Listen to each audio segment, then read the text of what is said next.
Do you love the wonderful recap of Oz? I sure hope so. Do you love it so much that you want official Oz recap apparel? Then I have great news for you. I've just opened a Zazzle store where you can buy merchandise inspired by the Oz books. If you're looking for a t-shirt of Glinda the Good reading the Royal Historian's books, or perhaps a pillow depicting our sleepy friends in the poppy field, then look no further. You can find these items and more available at zazzle.com/store/OzRecap.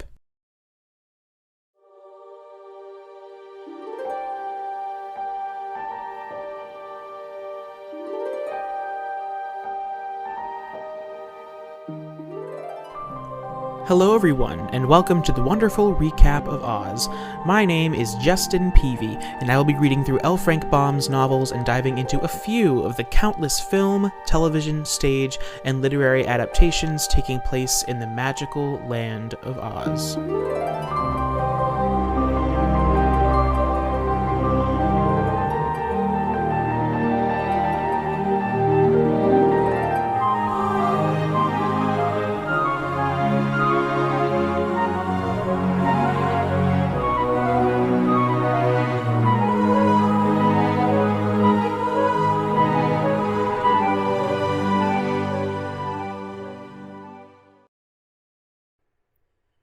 In light of World War I, L. Frank Baum was advised by his publishers to keep writing Oz books, which continued to be top sellers around the country. Despite the fact that he intended to publish a new collection of nursery rhymes in 1916 entitled Father Goose's Party, he opted to produce another Oz book. To do this, he returned to a manuscript entitled King Rinkitink, which he had written around 1905. It had not yet been published, so he decided to adapt it into an Oz book, being published as Rinkitink in Oz in 1916. The result is certainly one of Baum's most unique books in the series, and has been regarded by many people as one of his best works. The original manuscript has been lost over time, but in 2017, the International Wizard of Oz Club held a contest, searching for someone to rewrite the ending of Rinkitink in Oz to best reflect Baum's original intentions with the novel. The winning entry maintained the majority of Baum's original text and John R. Neal's original illustrations, with new elements written by Andrew Heller and new illustrations by Javi Laparra.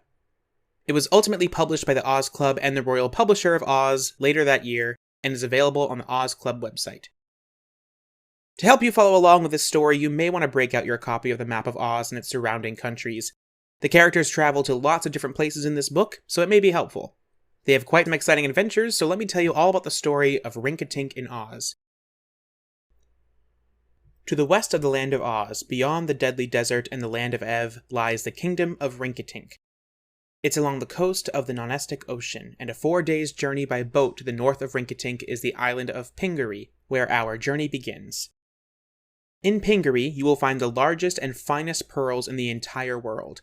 So, once a year, King Kitticut orders his pearls be taken to the city of Gilgad in the kingdom of Rinkitink, where they are purchased in exchange for food and other riches. Many years before the story begins, the inhabitants of two islands north of Pingaree, called Regos and Coregos, attempted to conquer the island of Pingaree and plunder their riches. However, the people of Pingaree succeeded in destroying their boats, and the soldiers couldn't escape from the island alive. The ruler of this island, King Kitticut, resides in a marble palace with his wife, Queen Garee, and his son, Prince Inga. The old king was only a child when this attempted conquest took place, but he was always on the lookout for any unwelcome visitors. When he believed his son was old enough, the king told Prince Inga about the people of Regos and Coregos.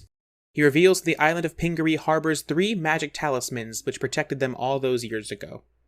The king goes into a hidden compartment in the floor of the banquet hall and brings out 3 large pearls, each of them carrying a magic power. The blue pearl provides great strength, the pink one protects its carrier from harm, and the white one can give guidance and speak great wisdom. These powers will only be applied to whoever carries the pearls, so the king keeps them hidden in the palace in case the people of Regos and Coregos attempt to conquer Pingaree again. He trusts that Prince Inga will make great use of the pearls and protect them if he ever needs to. Only a few days after this secret is revealed, King Kitticut is alerted that a strange boat is approaching the island. Upon further investigation, it only appears to mark the arrival of King Rinkitink, a jolly man dressed in purple silk with 20 of his men. He announces that he's arrived in Pingaree to pay a visit to the monarch who exports such beautiful pearls. He also reveals his people wouldn't have knowingly allowed the king to leave their country, so King Rinkitink simply ran away. His noble steed is a talking goat named Bilbil, who doesn't have a very cheery disposition and resents the fact that he must carry King Rinkitink around and listen to his terrible jokes. Kitticut gladly accepts their new guests, who decide to stay in Pingaree for many weeks. One cloudy morning, Prince Inga climbs into his favorite tree and reads some of his father's manuscripts. Suddenly, a great fog envelops the island and limits Inga's view of the land. When the fog clears, the people of Pingaree are horrified to see a fleet of hundreds of boats landing on the shores. Kitticut correctly deduces that the passengers are the men of Regos and Coregos, all armed with swords, spears, and battle axes. Kitticut runs to the palace to fetch the magic pearls, but he is overtaken by a few warriors before he can succeed. The king, the queen, and all of the people of Pingaree are bound by ropes and captured. They're tossed into the islanders' boats, and when all the people were seized, the island's valuables were the next to be conquered. Meanwhile, Prince Inga remains hidden in his favorite tree. He watches as his people are taken, the palace is destroyed, and the entire island is plundered. By the next morning, the people of Regos and Coregos flee the scene, leaving the island of Pingaree deserted. Once the fleet of boats are out of sight, Inga finds it safe to descend from the tree. He wanders through the island and gathers food scraps before going to a well. He begins lowering the bucket when he hears a voice crying out to him. Inga calls into the well and finds that King Rinkitink is standing at the bottom. While the king was running from the warriors, he fell into the well and has been standing neck-deep in the water all night. Inga lowers the bucket so Rinkitink may grab onto it, with the hopes of using it to pull him out of the well. Unfortunately, the king is far too heavy. Instead, Inga decides to search the island for some more food to share with Rinkitink. In his travels, he finds Bilbil the goat, wandering in the palace ruins. Bilbil says that he successfully hid from the conquerors, but expresses he may not have been so lucky if they knew he could speak. Inga brings Bilbil back to the well to assist Rinkitink. Inga lowers a rope into the well and has the king tied around himself, and the combined efforts of the prince and the goat are just barely enough to pull Rinkitink out of the ground. After everyone catches their breath, the three of them continue to search the island for any more escapees, but none can be found. Not even any boats or houses are left intact on the island. Prince Inga, King Rinkitink, and Bilbil the goat are all that is left. The next day, after bathing in the sea, the king laments that he will never return to the city of Gilgad. Meanwhile, Prince Inga remembers the 3 pearls that were hidden under the floor of the palace. He decides not to tell his companions about the pearls or their magic, but he persuades them to go to the palace ruins. They find a room of the palace that is still habitable, and by nightfall, they've cleaned up enough to rest comfortably. Early in the morning, while Rinkitink is asleep, Inga searches for the hiding place of the pearls. Unfortunately, the secret compartment is buried underneath large blocks of marble that he is helpless to remove. At this time, the king wakes up and finds Bilbil roaming the remains of the palace garden. The king begs for the goat to tell him a story to distract him from his troubles, and the irritated Bilbil tries to do this by telling a story about a brainless man that he uses as a thinly veiled attack against the king himself. Rinkitink is oblivious and keeps interrupting the goat, so this doesn't last too long. Bilbil leaves the presence of his master and finds Prince Inga. The prince explains that he needs advice from Bilbil and the king, the latter of which is met by protests from the goat. Inga reminds Bilbil that, despite Rinkitink's flaws, he is a kind and gentle man, trying to reverse Bilbil's perspective of the king. Inga tells Rinkitink and Bilbil that if the blocks of marble can be removed from the banquet hall, they will receive their means of escape. He doesn't disclose the secrets of the pearls, but Bilbil and Rinkitink agree to assist him. They tie a rope around the marble and the 3 of them have little trouble moving them across the floor. Afterwards, the prince promises to explain the reasoning behind their actions in the morning. While Rinkitink and Bilbil are asleep, Inga seizes the silk bag of pearls from the secret compartment. He goes to his tree for privacy and hides the pink and blue pearls in both of his shoes, securing them in place with a piece of a handkerchief. He also fastens the bag around his neck, still containing the white pearl, and hides it in his clothing. He seeks advice from the White Pearl, which tells him to go to Regos and Coregos to liberate his people. He is told that a storm will carry a boat to the shore of Pingaree in the morning, which can be used to escape the island. Upon his return, he relays this information to Rinkitink and Bilbil without revealing his source. Without fail, a storm travels over Pingaree that evening, and a large and luxurious boat washes ashore. Inga announces that they shall travel to Regos and Coregos to free his parents and their people, which Rinkitink protests. The king would much rather travel to Gilgad as he sees Inga's mission as a hopeless one. So Inga makes a deal. He agrees to travel to Gilgad if the king can row there in such a large vessel. If not, then Inga will row the boat to Regos. The boat is loaded with plenty of food and whatever accommodations they can make, and they all begin their voyage. The king begins rowing as hard as he can and even sings a song to pass the time. However, he is exhausted after only one verse. He tries again after a moment of rest, but he tires too quickly. Inga decides to try rowing the boat in the direction of Regos. With the blue pearl tucked into his shoe, Inga is gifted with great strength, so he's able to row the boat without tiring. Despite Inga's confidence in the pearls, he is concerned at the thought of the three of them attempting to fight off 2 entire islands. But they continue to row through the non-estic ocean, and 4 days later, they spot the islands of Regos and Coregos on the horizon. The island of Regos is led by the powerful King Gos. In the mountains, you would find many silver and gold mines where the king's male slaves are forced to work. And beside the island of Regos, connected by a bridge of boats, is the smaller island of Coregos, ruled by Queen Cor, who is the wife of King Gos. Coregos is the source of many farmlands where the queen's female and child slaves are forced to cultivate the land and harvest the crops. The 2 islands combined prepare riches and food for each other, and the people of Pingaree are only the most recent to have been enslaved by King Gos and Queen Cor. The king and queen were puzzled by the approach of an unfamiliar boat, only being maneuvered by a boy prince, a jolly king, and a bitter goat. As the boat reaches the shore of Regos, several warriors are led by their captain Buzzub to meet the intruders. Inga disembarks and approaches Captain Buzzub. He introduces himself and states that he has come to free his people. The warriors all laugh at him before the captain orders their unwelcome visitors be seized. Inga grabs onto Rinkitink and Bilbil as the warriors advance. The pink pearl's magic protects them from harm, so the warriors can't get close enough to them to harm them. The warriors flee in terror as others begin shooting them with their arrows. The arrows bounce right off their targets as they advance upon the island. More spears, stones, arrows, and axes are hurled towards our protagonists, but not a single one can harm them. Bilbil charges towards the warriors and headbutts them to the ground. The people of Regos run away from their powerful enemies, who have finally made their way to the city gates. Inga uses his strength to push the gates open, which frightens King Gos. Knowing there is nothing more they can do to oppose the prince's strange magic, King Gos and his entire army flee to the neighboring island of Coregos, destroying the bridge behind them.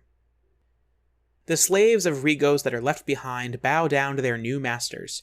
Inga, Rinkitink, and Bilbil reach the palace and decide to stay there until they come up with the next step of their plan. They are treated by the palace servants, eating a hearty meal and taking residence in the bedrooms provided. King Rinkitink again asks Inga about the source of his magic, which the prince refuses to reveal. He does announce that he will begin to search for his parents in the morning. After a good night's rest, Inga begins to dress for the day. However, he can't find his left shoe containing the pink pearl. He starts ransacking the room looking for it and then wakes Rinkitink. The king explains that he must have used the shoe to throw at a cat making noises on the palace wall in the middle of the night.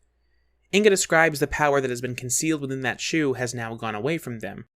The king decides to accompany Inga to look for the shoe outside, but a half-hour-long search cannot recover it. They go back inside and make the grim discovery that the second shoe is also missing. An old woman who is sweeping explains that she threw the shoe onto a dust heap outside because it was only half of a pair, and therefore not of much use. She brings them to the dust heap in question to find the right shoe, containing the blue pearl, has also disappeared. With his hopes dashed, the desperate prince turns to the white pearl around his neck for guidance. He is told to keep the secret of the power of his shoes so any enemy can't use their power against him. A local shoemaker then gives the prince a new pair of red leather shoes. The fate of the shoes is as follows. A poor charcoal burner named Nikabob is walking through the city when he finds a pretty red shoe on the ground by the palace wall. He puts it in his pocket and eventually finds the other shoe on top of a pile of dust. He decides to gift the shoes to his daughter, Zella. He travels for miles through the dark and dangerous forests of Regos, and encounters a reptilian creature called the Choggenmugger. This creature is known to be extremely deadly, but, with Nikabob unknowingly carrying the magic pearls, no harm comes to him, and the charcoal burner succeeds in cutting the Choggenmugger to pieces using his axe, and some newfound strength. When he arrives home, he delivers the news of Regos' conquest, the slaying of the Choggenmugger, and the acquisition of new shoes for Zella. The little girl is delighted with her very first pair of shoes, as her parents have always been too poor to buy her any. She is even happier to find the shoes fit her perfectly.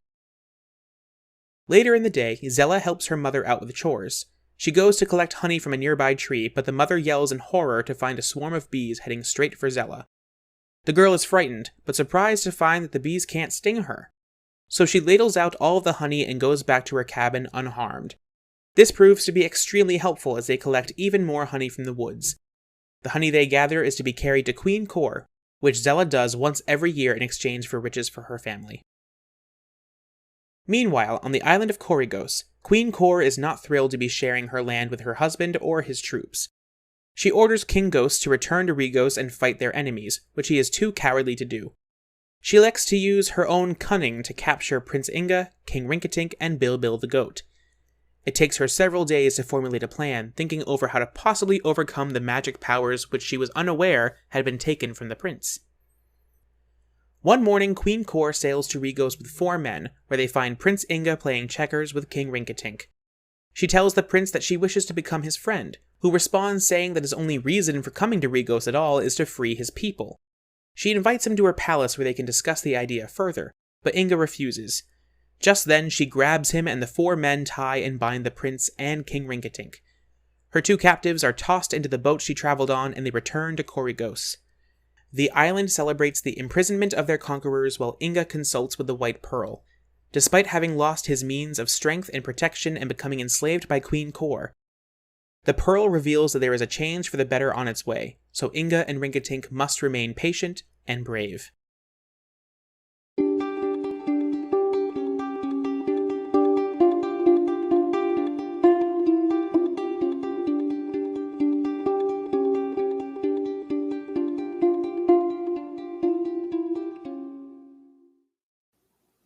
Hi, I'm Karen. And I'm Colleen. And this is Books Movies and Musicals. Oh my! Come join us as we discuss our favorite childhood stories in analytical and honest ways. Most recently, we've been discussing Harry Potter and Disney princesses. We have so many more ideas and we can't wait to go through them with you. So, keep it magical. And leave a little magic wherever you go. Bye! I am thrilled to announce that the wonderful recap of Oz will now be hosted by the OzConnection, the official YouTube channel for OzCon International. The OzConnection is your place to watch and listen to diverse Oz content produced by Oz fans for Oz fans, from the famous 40 Oz books to MGM's The Wizard of Oz, Disney's Return to Oz, and so much more. So be sure to like and subscribe to receive regular updates from the OzConnection. OzCon was established in 1964 and now occurs annually on the West Coast. For more information, you can visit OzConInternational.com.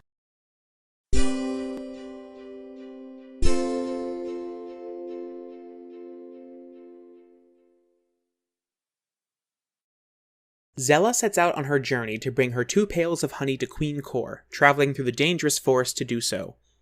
She comes across a tangled part of the forest which interrupts her expedition. She decides to try and push the branches aside, which works to her surprise. She even lifts a great log and tosses it across the forest. Shortly after, she is charged by a wild boar, who can't get close enough to hurt her. So she lifts the boar by his ear and throws him deep into the forest. It isn't long before she arrives at Queen Core's palace and seeks admittance. Meanwhile, back at the palace of King Ghost, Bilbil has found himself suddenly alone. He has been stuck in an upstairs room of the palace so as to not disturb any of the people of Regos, and was unseen by Queen Core when his masters were captured. However, when the king and his warriors make their return to the island, Bilbil watches from the window. In a fit of anger and desperation to escape, Bilbil bursts through the door and headbutts King Ghost down the stairs of the palace. The king knocks over all of the warriors behind him like dominoes, and Bilbil races out the door. The goat continues to run without stopping and heads in the direction of Queen Core's palace. This same morning, Queen Core orders Inga to fetch her whip so she may punish a disobedient subject of Pingaree. In the hallway, he comes across Zella, who is looking for the queen. He notices the shoes and immediately tells her that the shoes belong to him. He kindly requests their return, which makes Zella cry. He mollifies her by offering the shoes that he is currently wearing, and also offers to make her parents rich and prosperous in return. She hesitantly agrees, and they switch shoes, which restores Inga's powers of strength and protection. Just then, Queen Core bursts into the hall and takes the whip from Inga. In a fit of rage, she tries to lash him with it, but to no avail. Inga seizes the whip and even deflects a dagger before she runs back to her throne room. Inga and Zella follow her, demanding that the women of Pingaree be freed. Inga succeeds in removing all of the shackles from the hands of the women and children originally from Pingaree. Core runs out of the throne room and into the courtyard, being pursued by King Rinkitink. At this time, Bilbil bursts through the palace gates and headbutts the woman, sending her into the air and over the gate. Unfortunately, Bilbil has gained plenty of momentum and can't stop before he also runs over Rinkitink. When the two of them recover, they find that the queen has escaped. As the women and children are freed, Inga is nervous to see his mother, Queen Garee, is not among them. Someone recalls that she was placed in the royal dairy, so Inga searches the butter house. There is no sign of her there except for one of her silk scarves left behind. They believe Queen Core had taken Queen Garee with her when she fled to the island of Regos. Inga, Rinkitink, Zella, and Bilbil then retire to a private chamber and consider what to do next. Inga consults with his white pearl, which instructs him to walk to the south end of Coregos and clap 3 times, which will summon their boat. They then plan to liberate King Kitticut and the men of Pingaree to form an army to fight against King Gos and Queen Core. The next morning, the 4 of them follow the White Pearl's instructions, which summons their boat from Regos. They board and sail to the neighboring island, exploring the shores and searching for the entrance to the mines. They camp out on the boat that night and resume their search in the morning. Zella finds the entrance to the mines within a half hour, but the entrance is guarded. They are warned that whoever enters the cave will not be allowed to leave, but Inga is not concerned by this obstacle. They go through a long, rocky corridor leading to many caves with hundreds of slaves and several guards. Unfortunately, none of these slaves are King Kitticut. Fearing that King Gos has carried his father and mother out of the mines to prevent their rescue, Inga orders the guards to free the slaves. Instead, they try to capture the prince, who promptly breaks the chains they attempt to bind him with. He then swings the broken chains around as a weapon to intimidate the guards. Inga then uses his strength to break all the chains that bind the slaves.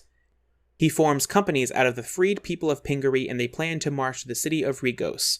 Upon their arrival, Inga is informed by Captain Buzzub that King Gos and Queen Core had fled the islands a few hours prior.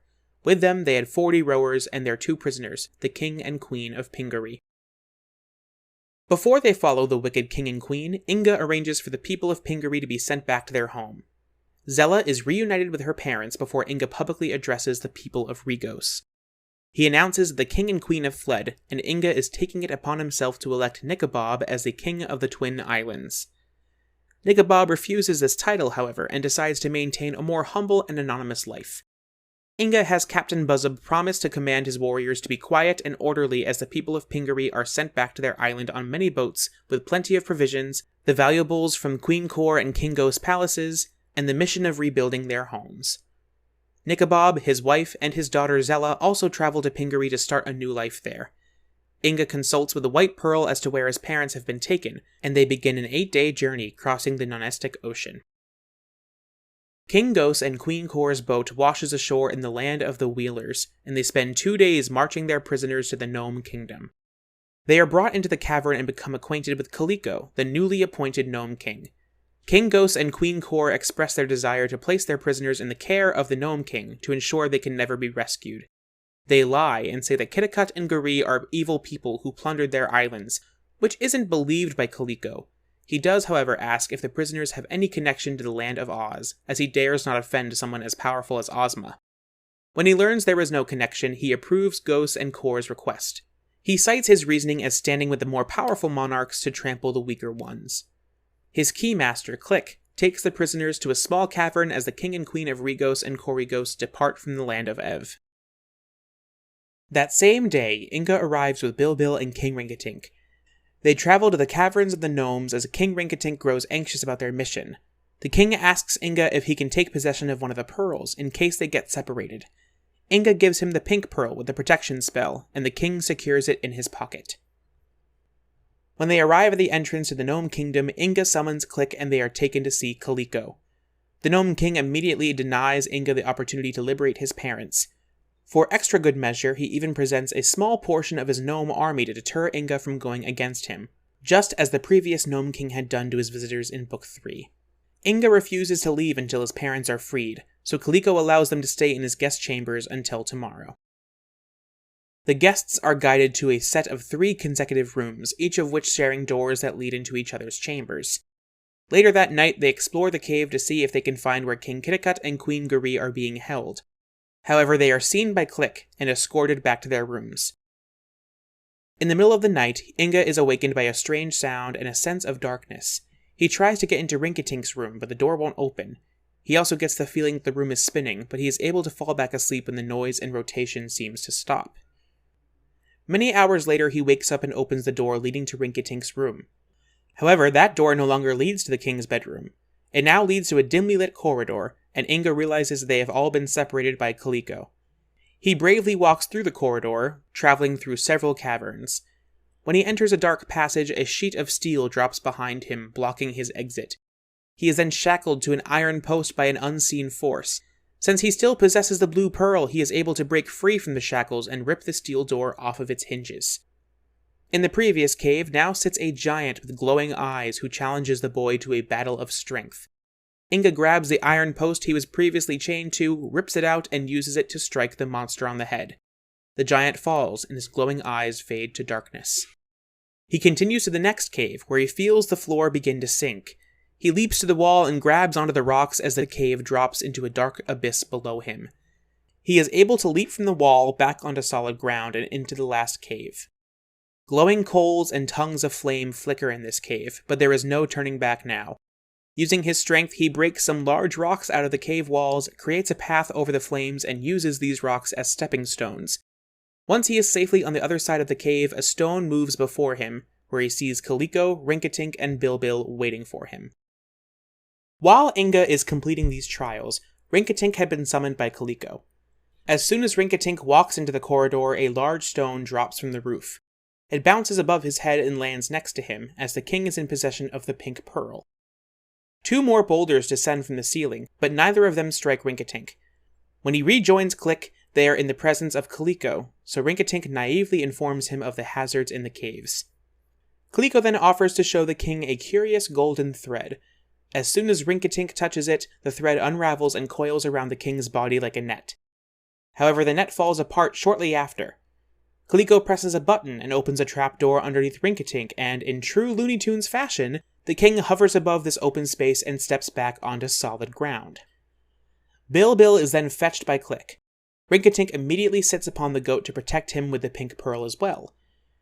A swarm of knives suddenly appears and flies towards our protagonists, but they ricochet off of them and land on the ground.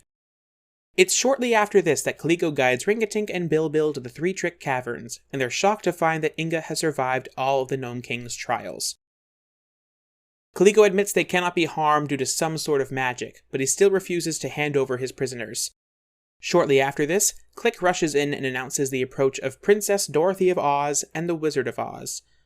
Kaliko turns pale in fear as they are granted admittance. Dorothy immediately rushes to Prince Inga, revealing that she had been watching their adventures transpire in Ozma's magic picture. They borrowed Ozma's magic carpet to cross the deadly desert and assist Inga and his friends. The wizard is carrying a small bag with magical tools, while Dorothy is equipped with a covered basket. Dorothy demands that Kaliko free the prince, the king, the goat, and the 2 prisoners. She also expresses how disappointed she is with Kaliko, since he's proved to be much more wicked than she thought he was. Kaliko refuses, citing his promise to King Ghost and Queen Kor. This is when Dorothy casually announces the evil king and queen encountered a storm at sea and drowned before they could return to their islands. Therefore, there is no one left to enforce said promise. When Kaliko refuses again, Dorothy opens her basket to reveal a dozen eggs. Only then does Kaliko agree to free the king and queen of Pingaree. While Prince Inga enjoys a reunion with his parents, the Wizard of Oz is shocked to hear the goat speak. He then recognizes the goat as Prince Bobo of Boboland, trapped under an enchantment that has transformed him into a goat. He announces that a cruel magician transformed Bobo many years before, and, being ashamed of his new form, the prince ran away and was never seen again. The wizard assures Bilbil that if he will travel to the land of Oz with them, Glinda will restore him to his true form. So they all bid goodbye to Kaliko and travel along the magic carpet to the Emerald City. Princess Ozma and Glinda the Good have been waiting for their friends to return in the Emerald City, and they prepare for a large banquet. New clothes and guest bedrooms are provided to their visitors. Glinda and the wizard perform a ceremony to restore Bilbil to his true form, a fate that gives him great anxiety. He's unsure how the people of Bobo Land will be able to face him after this transformation, but Glinda and the wizard convince him that his subjects will be happy for him. Since it's a complicated spell, he turns into many other things first, including a lamb, an ostrich, and a Mifkit, which is a race of people from Baum's book John Doe and the Cherub. Finally, he is transformed into the handsome young man he once was, Prince Bobo. When Prince Bobo is reintroduced to King Rinkitink, he begs the king's forgiveness for having been so rude. It seems as if the transformation gave him the negative disposition of a goat, which has since disappeared since he became human again. The king forgives him just as a great feast is served in Ozma's banquet hall. They are joined by several of their friends, nearly every major player from the previous books. For several weeks, Rinkitink, Inga, Pingaree, and Bobo stay at the Emerald City, but they eventually decide to return to the island of Pingaree. They bid goodbye to the people of Oz who had treated them so kindly, cross the deadly desert on Ozma's magic carpet, travel across the Gnome Kingdom and through Wheeler Country, and then board their boat and sail across the non-estic ocean. When they arrive at the island of Pingaree, they are amazed at how much it's changed. Under the direction of Nikabob, houses have been rebuilt, gardens replanted, and a brand new palace of marble has been erected. King Kitticut is so happy that he makes Nikabob his Lord High Chamberlain. The 3 magic pearls are restored to their hiding place, and King Rinkitink maintains his place as a visitor in Pingaree. One morning, concern grows on the island when another fleet of boats is discovered on the horizon. Inga prepares to grab the pearls before Rinkitink recognizes the incoming visitors as the people of Gilgad. They have traveled to Pingaree to request the return of their king, but Rinkitink doesn't want to return to a life of monarchy. Eventually, after lots of convincing, he agrees to return to the city of Gilgad in 3 days. The people of Pingaree and Rinkitink enjoy a 3-day celebration. King Rinkitink says goodbye to his friends, he boards one of the boats with Prince Bobo, and they sail away together, homeward bound. I want to start off by saying that I did enjoy this book despite my criticisms that I will discuss in the next couple of minutes. Overall, I think Rinkitink in Oz has a pretty solid story, but it may have served better without the Oz plot. This really is my biggest issue with the book because it brings up a lot of narrative problems. You can tell this was never meant to be an Oz book, and the fact that the Oz characters are briefly wedged in for a couple of chapters in the 3rd act just make things more complicated.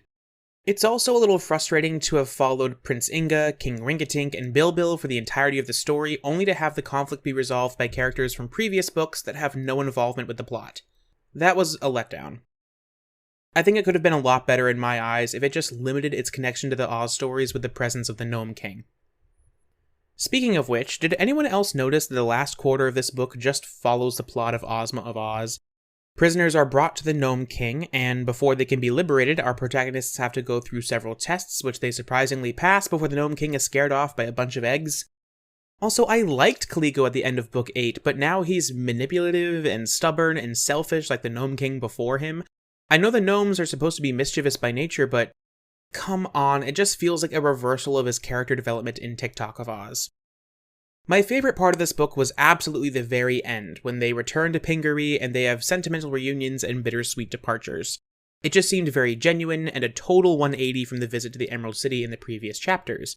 It feels the most sincere and true to the story that's been told up to this point, and it's unfortunate that the book's flow got interrupted by a familiar and unnecessary Oz-related plotline. But, looking at this book purely as a unique work of L. Frank Baum instead of an Oz book, it really has great moments. I wish King Rinkitink was fleshed out more. I feel like the majority of his character traits revolved around him being overweight, or the fact that he was constantly singing and making bad jokes. I felt like I could skip over chunks of his dialogue because it was too repetitive. Things like that dragged, as well as a scene where Kaliko attempts to ride Bilbil the goat and ends up getting launched across his cavern. It doesn't serve any purpose to the story. Neither does the whole Bobo Land plotline. It comes out of nowhere and goes nowhere, but I didn't mind that as much.